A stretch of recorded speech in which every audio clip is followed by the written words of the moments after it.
What is your business and how are you going to use the skill?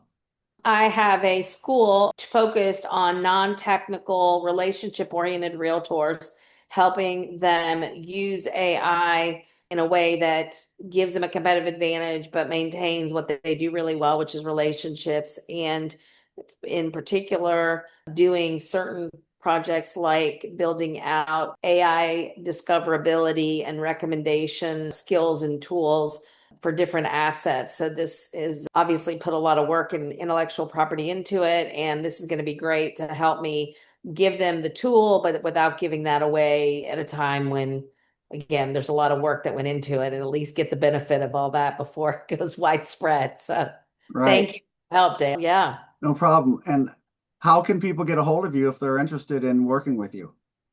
I have a school. It's called AI, that's Easy Implementers Club, and it's easy to find on this SKOOL platform, or they can reach out to me by email, which is my name, CyndeeHaydon @gmail.com.